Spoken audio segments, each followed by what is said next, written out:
This is Duke University. This is Office Hours at Duke University. Today, Professor Cathy Davidson is taking your questions about learning in a digital age. Professor Davidson teaches the course This Is Your Brain on the Internet and is co-author of the book The Future of Learning Institutions in a Digital Age. Davidson says the Internet is shaping the way students learn. I think technology today in the classroom isn't just about what we used to call IT, instructional technology. It's trying to figure out new ways that people are thinking collaboratively and collectively, online together, crowdsourcing, non-hierarchical ways of contributing to knowledge like Wikipedia and other sources, and using that for a new and expanded form of education. To ask Professor Davidson a question, send an email to live@duke.edu, tweet with the tag Duke Live, or post a comment on the Duke University Facebook page. You can watch today's discussion again anytime on Duke On Demand.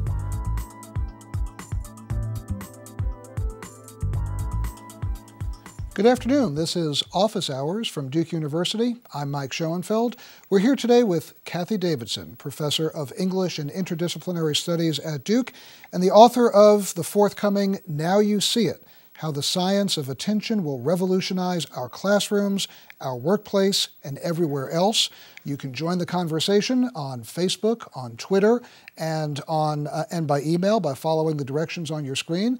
And let's get right to it. Cathy, thank you for joining us here today. My pleasure. You're a professor of English. How does a professor of English get to write a book about the internet, your brain, and everything in between? Well, it's actually kind of an interesting story. My actual field specialization is the world of mass printing and the information revolution that happened around the time of the American Constitution, when for the first time ordinary citizens could read books because they were available cheap. A library system was created, so they were almost free. A public school system was created. Literacy changed. All of that because of the new invention of mass printing. Suddenly in 1993, the internet enters all of our lives, and I hear the same conversations by pundits in 1993 that Thomas Jefferson made in 1789. And having those lessons of history made me understand more about the internet and want to understand far more. That's been my project for the last 15 years. We are so early into this field. If you date it from 1993, 17 years. Adolescence. So is it premature to be declaring either the preeminence of the internet or the death of the book, or vice versa? It's right on time, because that's what happens with every technology. Within the first 15 years, you get all the Jeremiads. The world is going to end. The technology has destroyed everything. Or the opposite.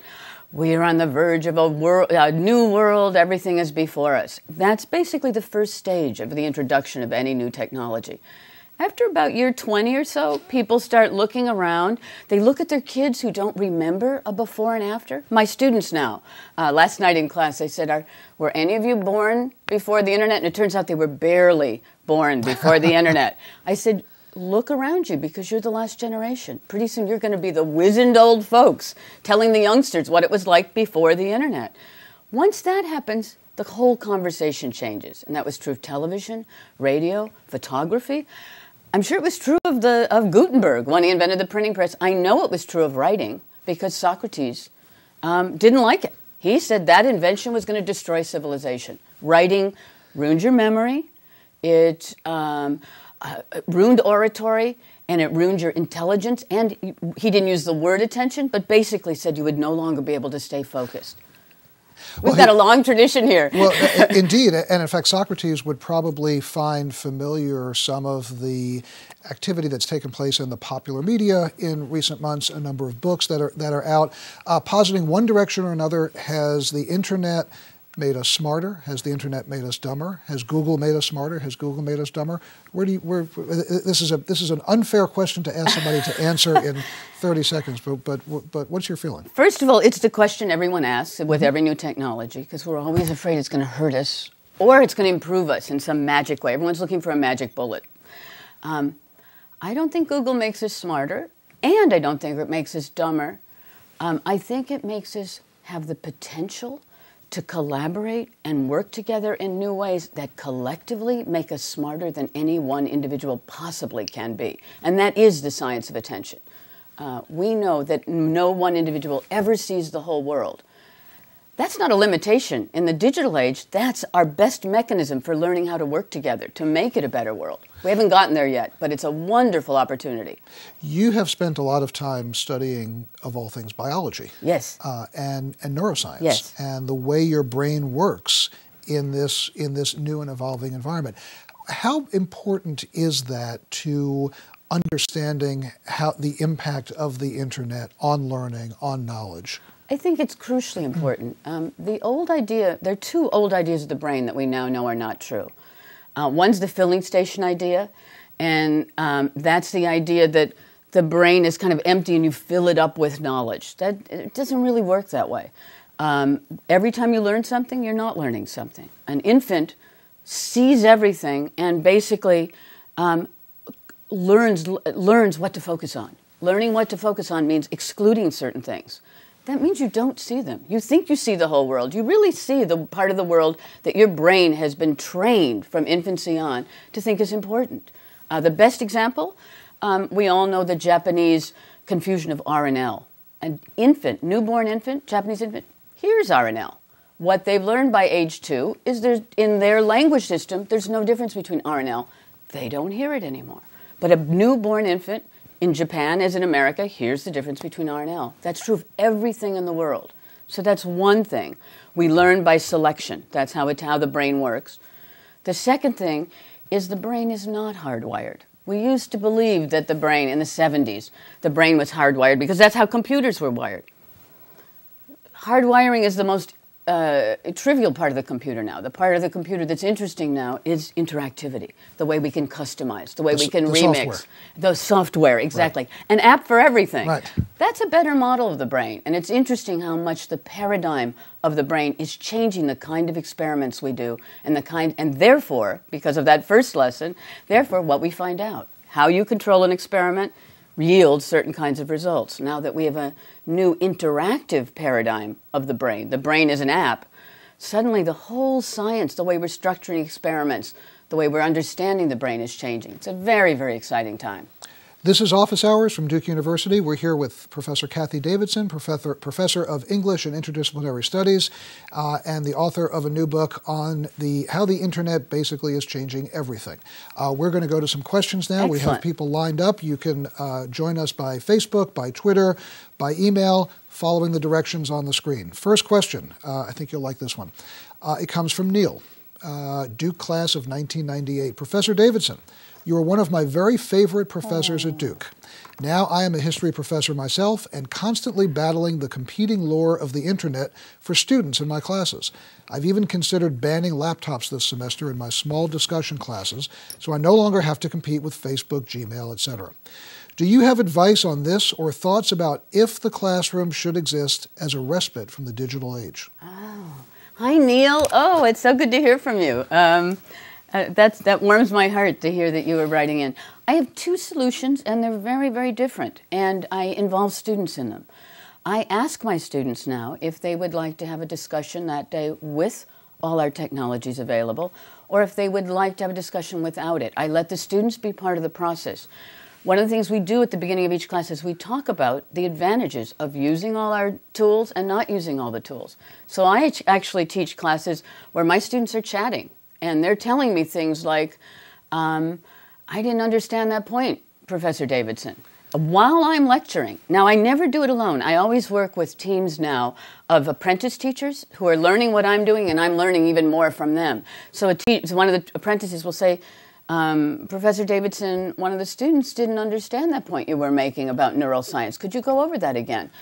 This will be a message, a chat message, or students raising are chatting. your hand? They're using okay. backchat. Okay. Because what I've found, and all the research also backs me up on this, is that students often are thinking questions that they're too embarrassed to ask, but they'll chat those questions. So what I do is I use that as an instant feedback mechanism as I'm teaching. I've even done it to a fairly large lecture. I once lectured to about 100 individuals, and they all had chat features. But I had to have some, what I call Google jockeys or chat jockeys with me to help filter that. It's too much for me to process. They might have been, the students might have been able to, but I couldn't. I couldn't both answer questions and do all of that. But it was very good. But at other times, my students will say, let's do a no technology class today. And then everybody will turn off all technologies. And partway through the class, I always stop and I say, let's be introspective and let's think about what we did differently today. If I can digress a little, my friend Howard Rheingold, the great media theorist of the 90s, does an experiment with his students at Stanford where he starts on the first day of class and says, okay, close your laptops. Okay, close your cell phones. Okay, close your eyes. And he makes students sit there for 5 minutes with their eyes closed and think about the way they think. And when they open their eyes, he spends then the next part of the class having students talk about what they thought about when they weren't being interrupted. Well, of course, they were being constantly interrupted. Nothing interrupts us more than non-interruption. When the world is interrupting us, our brain's chaos. Try it sometime. Try to remember what you thought in sequence for the last 5 minutes. So in other words, Neil, hi Neil, what I do is I make this moment, which is a very transitional moment in the history of attention and technology, be part of my classes. And the students love it, and they learn things about themselves that they always say are life-changing. So you mentioned, I'm going to digress a little bit. Sure. You mentioned Howard Rheingold. There's a long line of media theorists going back from Marshall McLuhan and the modern era, Neil Postman, people like that. Who got it right? Did anybody really get it right? If you were to look back 20 years ago and say, who got it right? Maybe I'm cheating, but I think the person who got it right was Tim Berners-Lee, the person who invented the internet. I'm now assigning Leaving the Web, his memoir, in all my classes, because it's a wonderful book for talking about how he got it right. And how he got it right was constantly getting it wrong. He didn't know what he was inventing at any stage that he was inventing it. And the world, by making it open, by allowing people to contribute to his idea, his mind kept realizing these possibilities in a way nobody else was seeing at the time, because he was seeing it before him. He was the inventor. People say he was the sole inventor of the world, not the internet, the World Wide Web. But he knew that why he was the sole inventor is what he'd invented was a mechanism by which anyone could contribute. And before him was unrolling this new world of knowledge that he did not envision and anticipate, but was an open and modest enough person to allow to happen. We far underestimate how miraculous this invention is. Yeah. This is Office Hours from Duke University. I'm Mike Schoenfeld. We're here with Cathy Davidson, professor of English and Interdisciplinary Studies at Duke University. We're talking about teaching, learning, the internet, your brain, reading, and everything in between. You too can join the conversation on Facebook, on Twitter, by email. Just follow the directions on the screen on your Ustream broadcast. Cathy, another question from Timothy. What would be your advice for faculty employed at state institutions whose administrations are pushing for digital media, not necessarily for specific academic benefits that online learning might offer, but rather to stay afloat? I don't know what that means, stay afloat. Do they mean like as cost cutting? Yes. All studies of technology suggest they don't add costs. They don't reduce costs, they add costs. Okay, could you talk a little bit more about that? Certainly. One thing we believe, it's the magic bullet idea, and it happens again in every era of technology. When I was a kid, I was a math geek as a child. Math was my passion. And so they put us in the smartest math classes ever. And we sat in a class, this is true, as an airplane flew above us with a math teacher in it. And there were 12 students in the city of Chicago who'd been chosen for this very special program. We watched a television of the math teacher flying around in an airplane above us. And that was going to be the revolutionary new form of technology in teaching mathematics for gifted mathematics students. Well, it was ridiculous, right?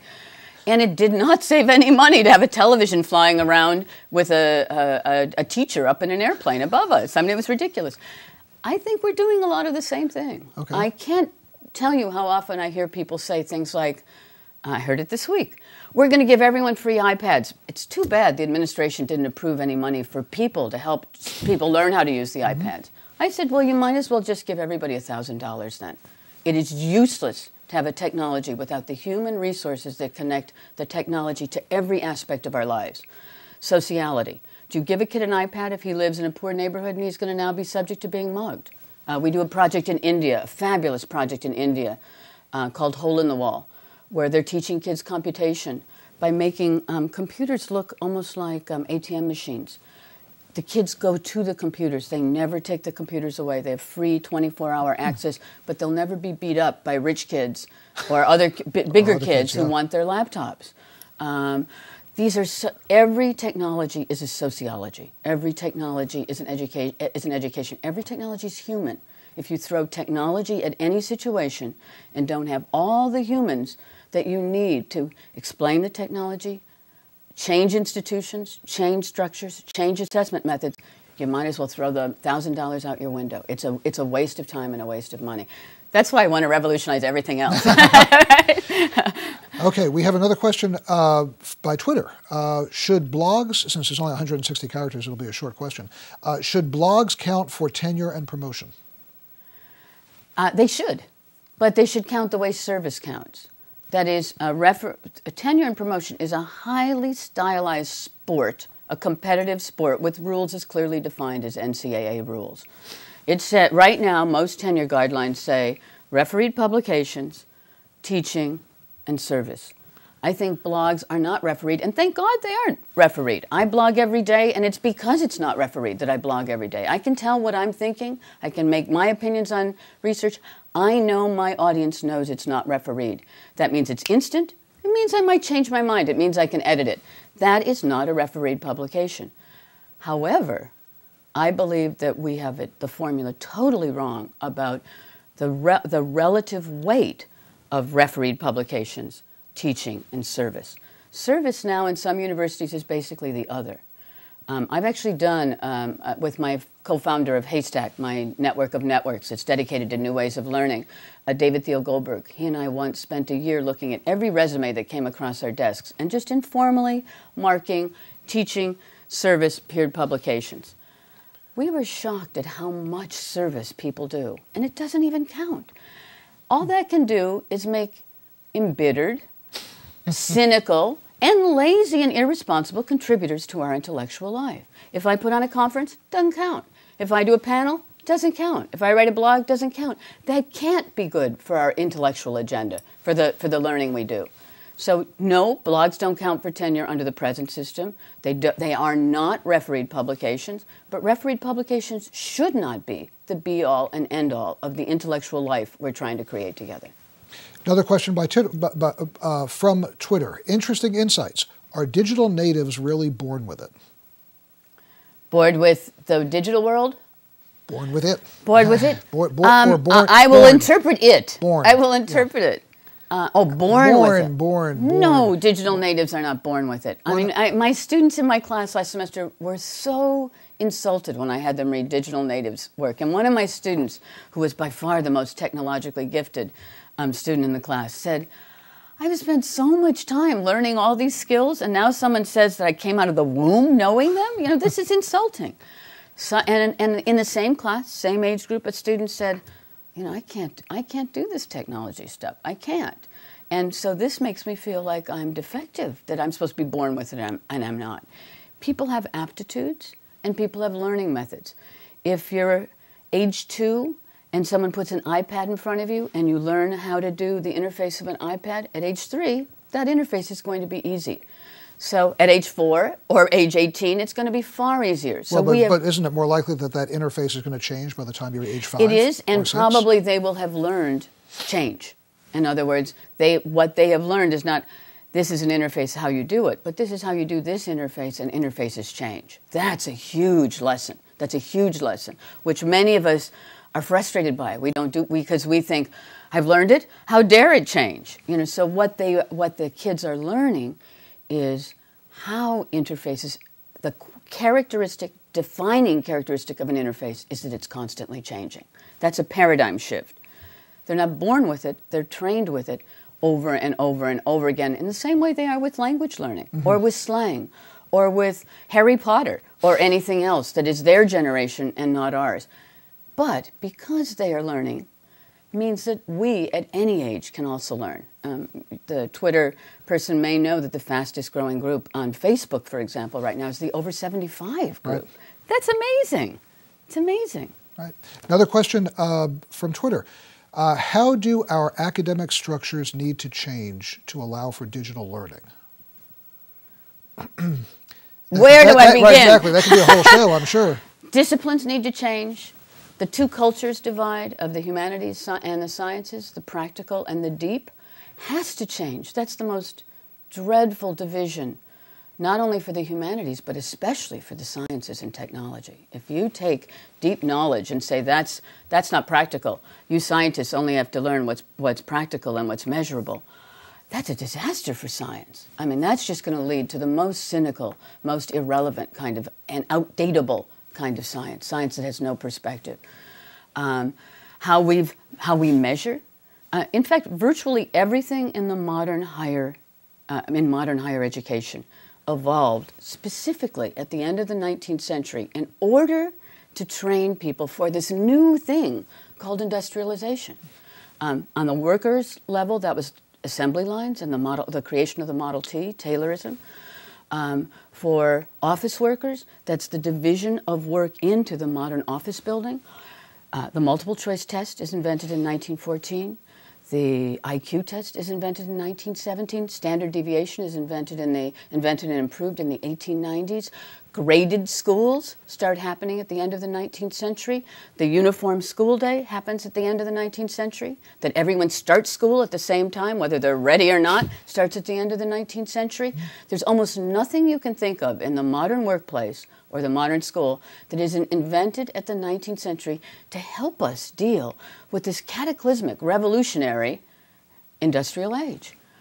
We haven't started doing that yet for the digital age. But we need the same kind of profound, deep restructuring of society for the digital age that we had in the end of the 19th century for the industrial age. This is Office Hours from Duke University. You're listening to Professor Cathy Davidson, Professor of English and Interdisciplinary Studies at Duke University, and the author of the forthcoming book, Now You See It, How the Science of Attention Will Revolutionize Our Classrooms, Our Workplace, and Everywhere Else. We hope you'll join the conversation, too, on Facebook, on Twitter, by email. Follow the instructions on your screen, and you, too, can be part of Office Hours at Duke University. Another question from Facebook. It may be somebody over 75, we don't know. Professor Davidson, what are your thoughts based on Neil Postman's perspective from amusing ourselves to death in Technopoly? You know, they'd have to, if they're still on Facebook, they should write me some more because I've read all of Neil Postman and I couldn't begin to tell you what goes in which book. I just know it as Postman's ideas, so they should be more specific than that. I'm afraid I'm sorry to say that, but I'm afraid that's just too succinct a question. Okay, we'll go to another Facebook question, this one from Davis. Dr. Davidson, how do you think that emerging 3D virtual world environments will enable people people environments to affect people?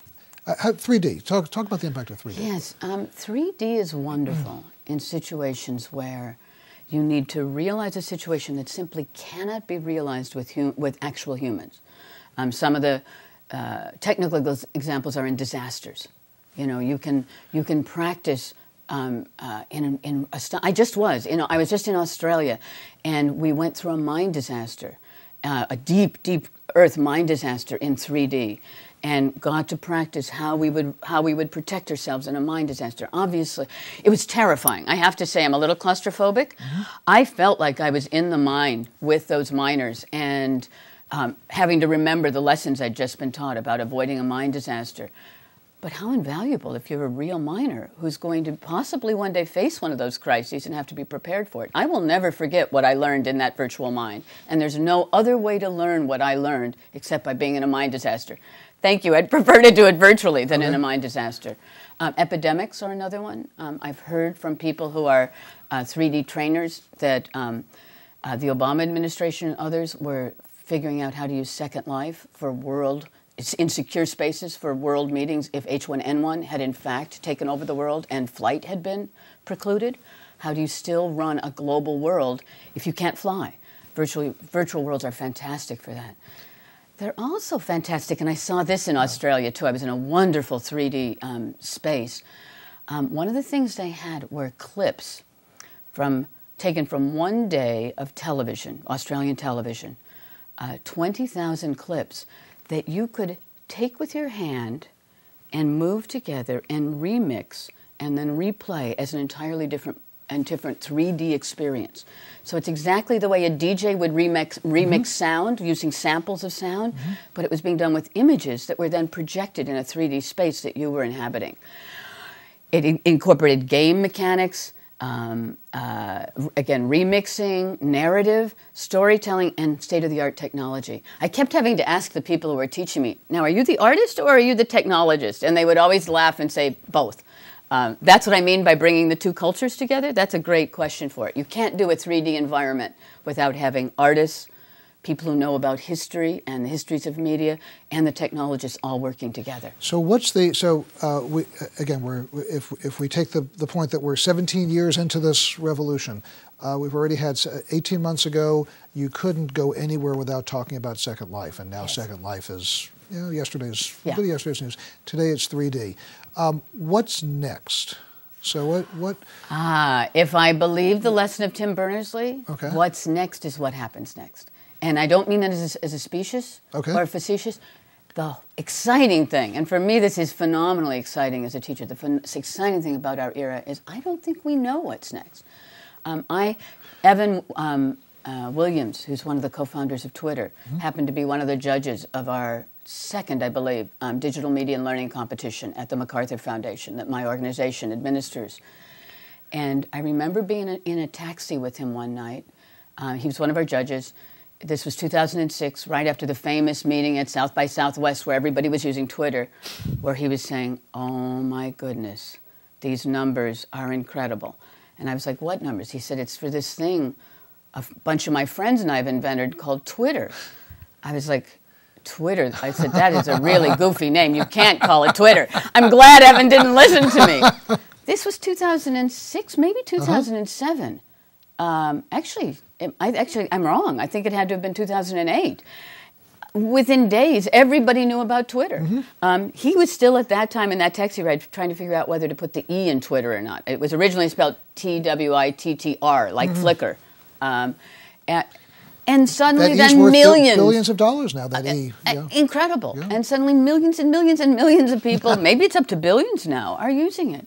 I know Jimmy Wales has said he didn't know when he put Wikipedia up that it would become the largest encyclopedia the world has ever known by people contributing by free, editing each other by free, and available by free. Did any 20th century idea of knowledge making acknowledge that we love to share our knowledge?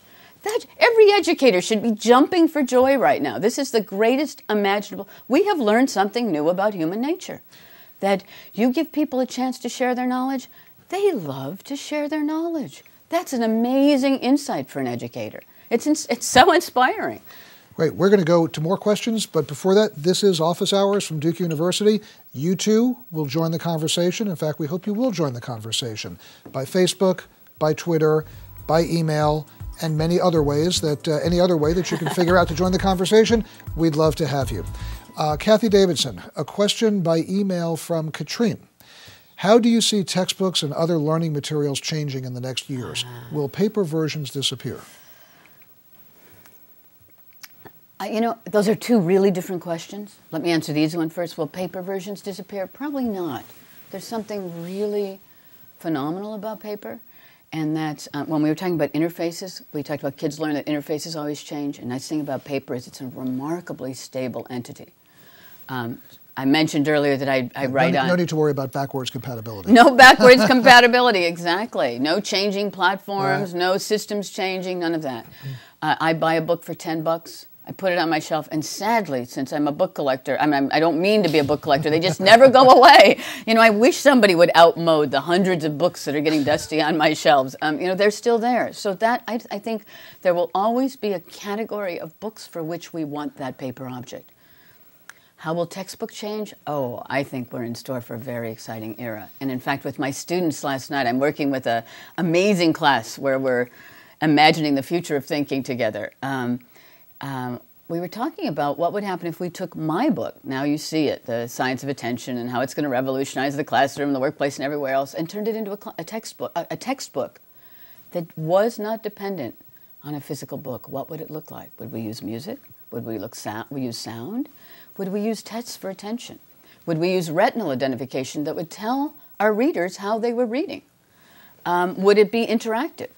Would we give people badges for reading at a certain speed? One of my students said, you know, it's interesting, when you rent a movie, it tells you how long the movie is. When you download a book, it doesn't tell you how long it's going to take you to read the book. Oh, interesting. Isn't it? You know, everyone has different reading styles, different reading speeds, but that's an interesting question. So what do you think the announcement this week that the mother of all books, the Oxford English Dictionary, will no longer publish on paper? Right. Well, first of all, I've heard competing things. I've heard that it will no longer publish on paper, and then I heard another, I just had it on my Twitter stream, I saw somebody say, no, that's not true, and then somebody say it is true. So I must admit, I don't know the status of that right now. Okay, well, all I know is what I read in the paper, right? Right. The mother of all books, the Oxford English Dictionary, is, of course, another one of those products of the industrial age. It's also invented in the late 19th century.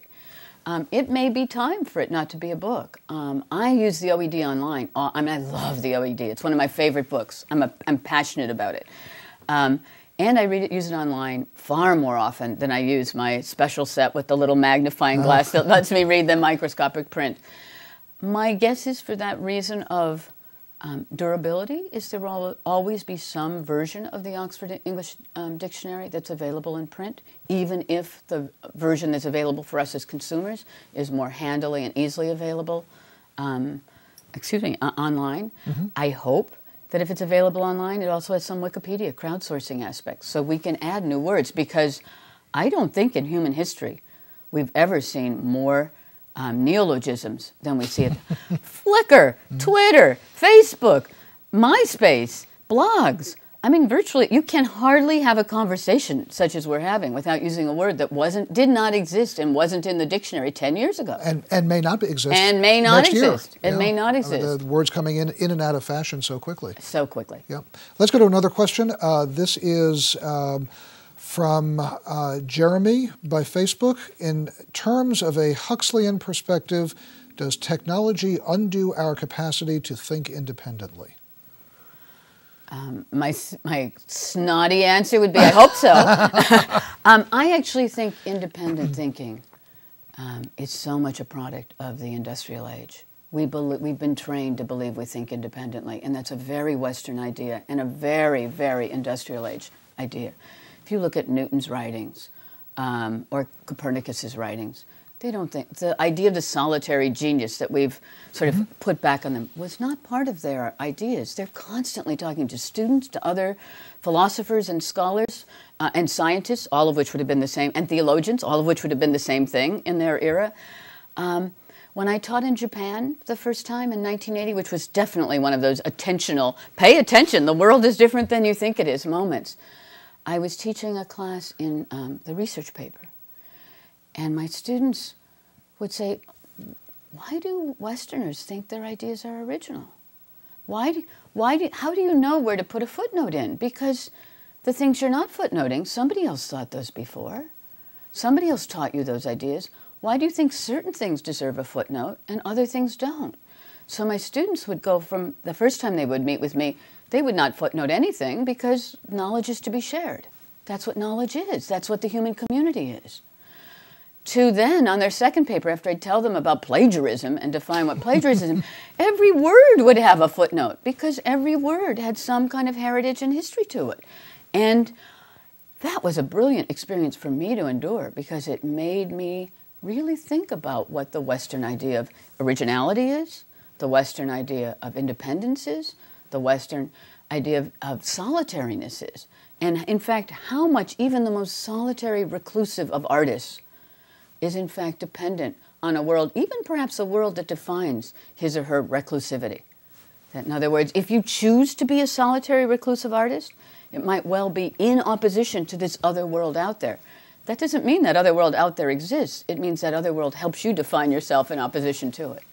You're watching Office Hours. I hope you're listening to it too, because that's the most important part. You're listening to and watching Office Hours from Duke University. I'm Mike Schoenfeld. Our guest today is Cathy Davidson, professor of English and professor of interdisciplinary studies, and the author of a forthcoming new book on the internet and various other things, which we're going to talk about in a moment. Be sure to join the conversation. You can do it by Facebook, you can do it by Twitter, you can do it by email, and you can also, don't forget, watch this program again and tell your friends, because it will be available on the Duke University Ustream channel.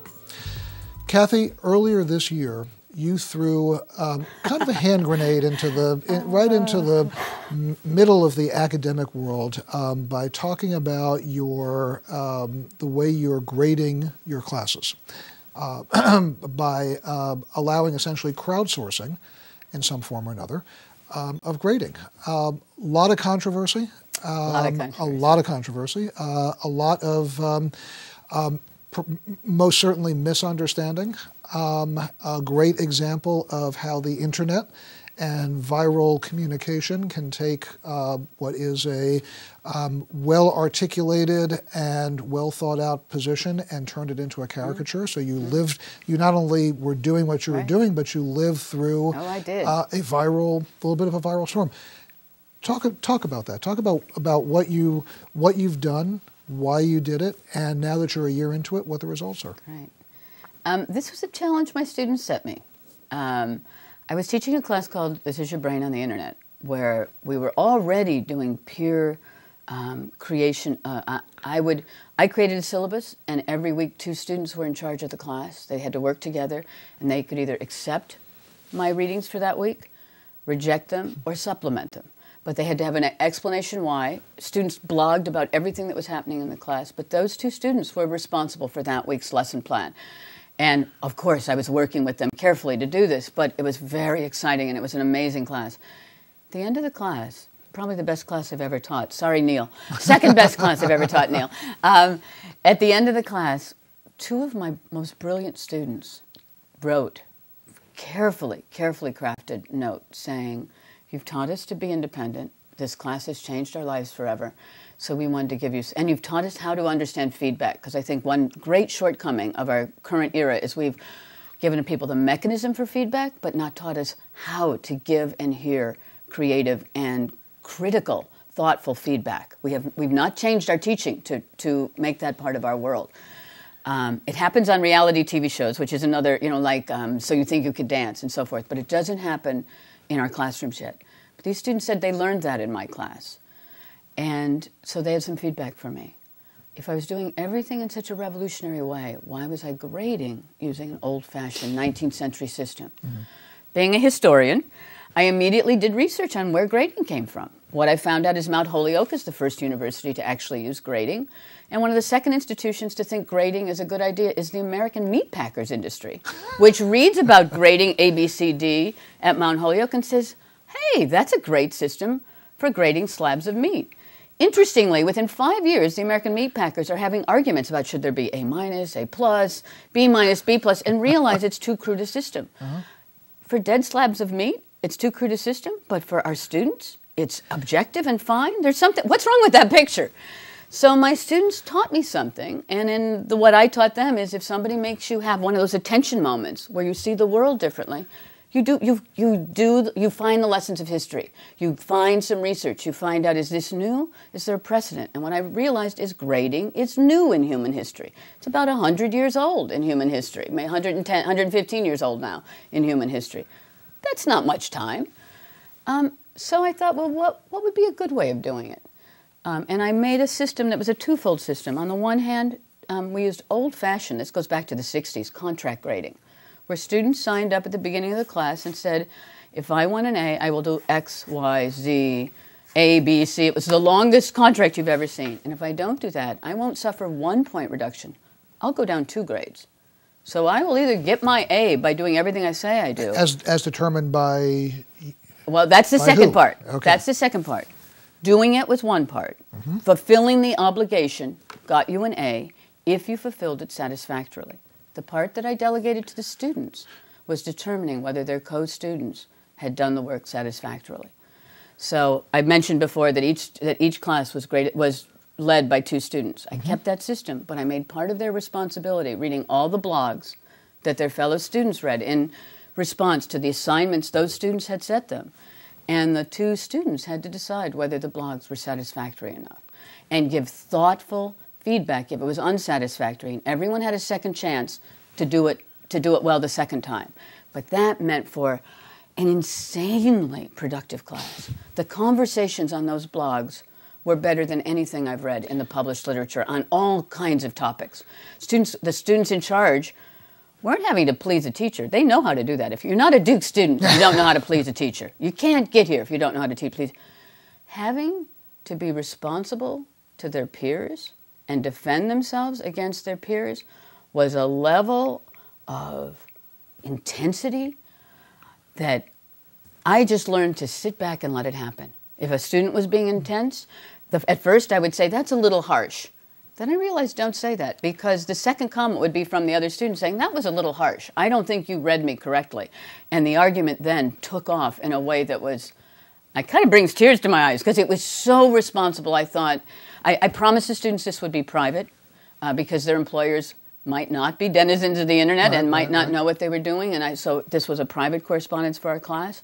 But I think as a class, we all learned in a pretty breathtaking way to respect the silent students in the class, often the students who don't make comments, who are able to stand up for themselves and justify what they were doing. It was an astonishing experience. Give me an example of an assignment. What would the blog look like? What's the question that got posed?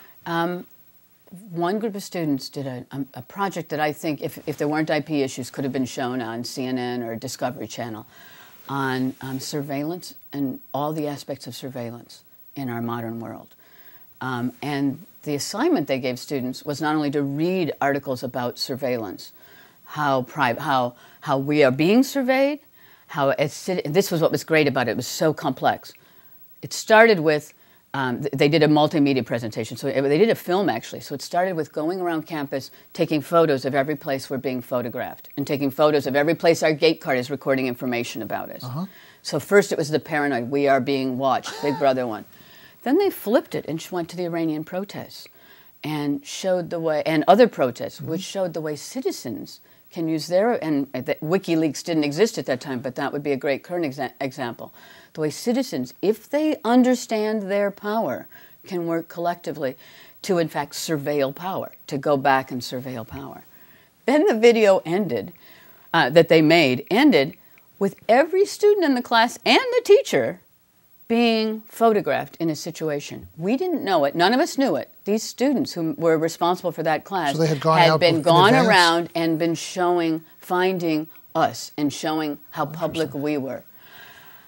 We were dazed. The students had read about surveillance, but to see themselves surveyed in a movie made by their classmates sent our little mini blogosphere rolling. I mean, everybody had thing to say about it. Some people said, that was so interesting. I remember when I was talking to that girl on campus, and she's a friend, but what if I'd been doing something wrong and I'd been caught? How dare you put that in a public meeting? Other people were, so there was a whole range of reactions.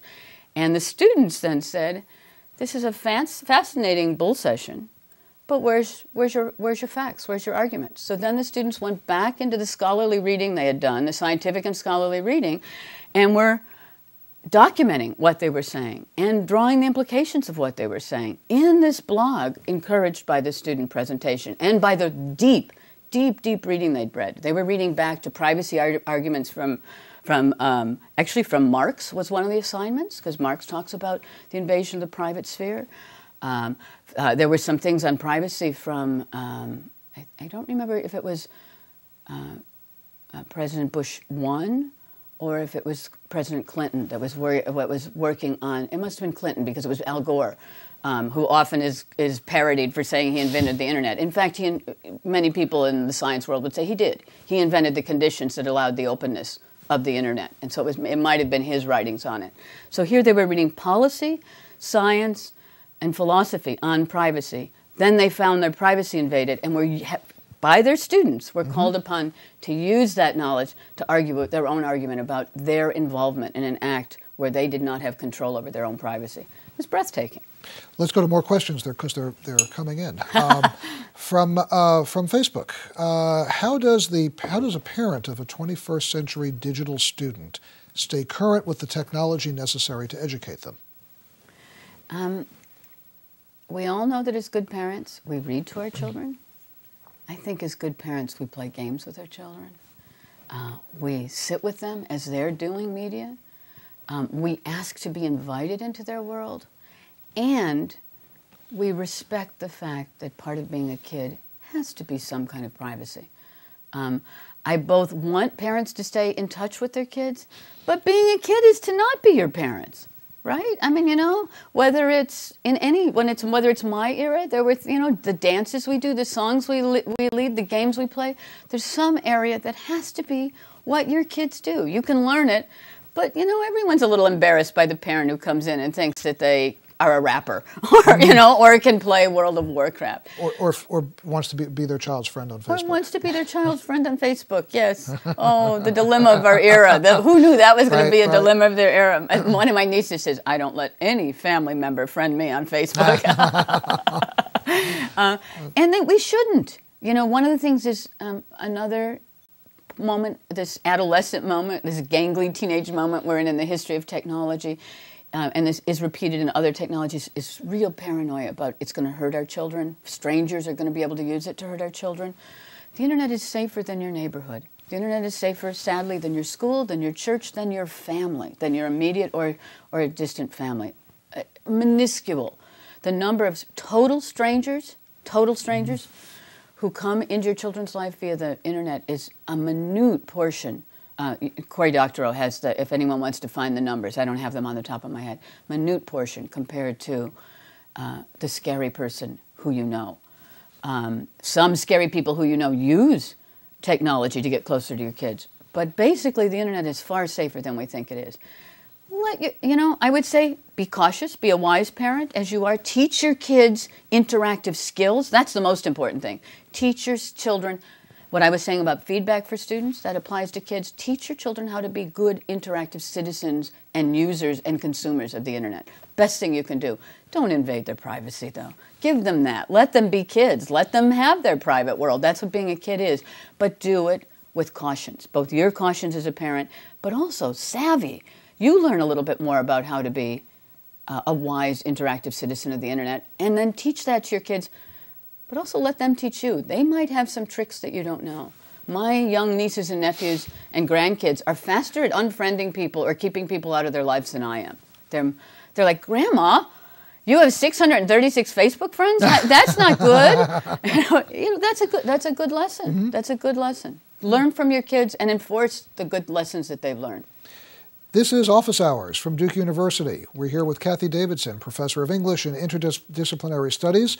We're talking about the internet and the rest of the world, if there even is a rest of the world. And we have a few more minutes left for your questions or for your comments. You can do it. You can participate. You can join the conversation by joining us on Facebook. You can do it by Twitter, that's with an E. And you can do it also by email. Just follow the instructions on your screen and be sure to come back and tell your friends about Office Hours because we're here every Friday at noon. A couple more questions. Dr. Davidson, did your students develop rubrics for collective community assessment? We're working on that now. Okay. I just explained at length how we did the peer review in the last class I did. I have a new class that's even crazier. I mean, if the last class was a hand grenade, as you said, this is, I don't know, a neutron bomb or something. I don't like the military image there, but in this class, I said, I'm doing I've been privileged to be doing 5 incredibly interesting projects this fall. If you're a student who wants to play along, write me a letter and make a case for why this is a class you want to take. And I have an independent study. It's 4 graduate students. I think right now it's only 2 undergraduate students, 1 alum who's sitting, a recent alum who's sitting in on the class. 1 student is from Carolina. The others are all from Duke. And last night I went around, it was our first meeting. I went around the room. I said, I don't have a syllabus. I don't have a method. I don't have a grade book. what I have is 6 people around this table who said they wanted to take this class more than anything else. Tell me your dream. Tell me your dream for this class. Tell me what you want to get out of this class, because look around you. This is your resource. These are your resources. If we do what those students said last night, an A is the most trivial thing I can possibly give them. I mean, one student, I don't want to give things away because we've been invited to come to the Drumbeat Festival in Mozilla as a community partner, and they're going to let us take our student projects and put them up there and let the whole open source, 360 million Mozilla users be involved in co-creating these apps that we're thinking about. But I'll say just vaguely, one would be a mobile pedagogical app that could really transform assessment, syllabi, interactivity with teachers, with other classmates, everything. So that was one project. Another student, as I mentioned earlier, is interested in some way of telling people, hey, you're reading a hard passage of Derrida, give yourself half an hour, and crowdsourcing that. This page of Derrida was so hard, it took me 2 hours, so students could plan their time better. We keep talking about the incursions of too much information into our life. There's not enough time for everything. This student was saying, why not use the internet to give each other helps in how we allocate our time? Why not warn people? If you click here, you're going to be down a sinkhole that's going to take you the rest of the day. Don't even go there. Don't even go there. They all had creative, interesting things. Some were very philosophical. Some were technological. We're going to do amazing things together, and we'll figure out how to assess each other together, too. That's part of the project. Right. We have another question by Twitter. What kinds of gaps do you see in the pre-university preparation of your students? Oh. Every student I have now, and this is going to get very polemical, who's been in public school is subject to the national policy called No Child Left Behind. That means they take a standardized achievement test at the end of their school year. When I asked them how they prepared for the test, the students, most of whom are from very good, the ones who are from public schools are from very, very fine public schools, say, oh, from September until March, we did all these great, exciting, interesting things. Then our teacher said, okay, now we have to prepare for the test. Put all that aside. We're just going to spend the next month learning how to do well on this test, because if we don't do well on the test, we're not going to get our funding. And I said, okay, so where did you learn more? The months where you weren't preparing for the test, or the 1 month where you were cramming for these standardized tests, what are often called end-of-grade tests? It was laughable. They were like, the end-of-grade tests were stupid. The answers weren't even right sometimes. They were the dullest answer. What our teachers prepared us to do was how to think dull, like a multiple-choice test makes you think. Again, because I went back and found the guy who invented the multiple-choice test and read his dissertation about the invention of the multiple-choice test. Everywhere in that dissertation, he says, yes, this is lower-order thinking. This is not what we'd want to do for intelligent people. But the multiple-choice test is very useful because we've got this problem. Hundreds of thousands of immigrants are coming into America, and we've just passed this law saying high school is mandatory. We don't know how to grade them. Well, Ford came up with an idea of how to make an assembly line. Why can't we have an assembly line for students, too? Multiple-choice test will do that. Within a few years, he renounces what he discovered. He goes on to be a quite prominent educator, and with a national policy influence. Never again does he advocate the multiple-choice test. This is his dissertation. He left it behind him. It's now our national educational policy. That's a gap. I'm so happy that people like Diane Ravitch, who was one of the advisors under both Clinton and the first President Bush, and the second President Bush also, for No Child Left Behind, now says the only people who have gained from this national educational policy are the people who make the tests and who profit to the tune of many hundreds of millions of dollars a year from making and grading and creating the tests that control public education now. I love our Secretary of Education, Arne Duncan. He's the most visionary and brilliant Secretary of Education we've had. I hope that this new commission he's made on assessment also looks very seriously at the end-of-grade system we have now. I think it's shackling our students. It's perhaps doing a good job of preparing the next generation for the 19th century. Before we wrap up, you are a prolific blogger and writer. You have a book coming out, which we'll mention one more time before the end of the show. Thank you. My editor will be happy. But tell us where we can find your blog, yes. where we can find Haystack and some of the interesting things that Haystack you're doing. happens to be a horrible acronym. No one knows that Haystack really is spelled this way. Haystack is H-A-S-T-A-C. It stands for Humanities, Arts, Science, Technology, Advanced Collaboratory. Everyone says Haystack. But to find it, go to www.haystack, H-A-S-T-A-C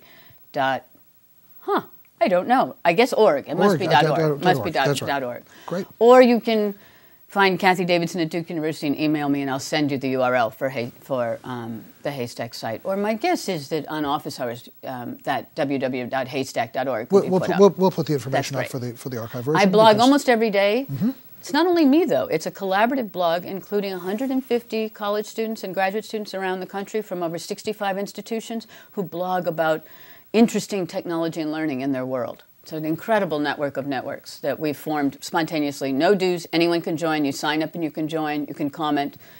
It's incredible. It's up to now about 5,000 people around the world. It's pretty amazing. Cathy Davidson, your forthcoming book is Now You See It, How the Science of Attention Will Revolutionize Our Classrooms, Our Workplace, and everywhere else on Viking Press, due out next year? It's due on about this time next year. This time next year, okay. It'll start showing up in the stores probably early in summer of next year. Good. Thank you for joining us today. Thank you so much. I enjoyed it. This has been Office Hours from Duke University. I'm Mike Schoenfeld. Thank you very much for joining us today. Be sure to come back next week, or really any time in between, on our Ustream channel for Office Hours from Duke. Thank you. Cathy, thank you. Thank you.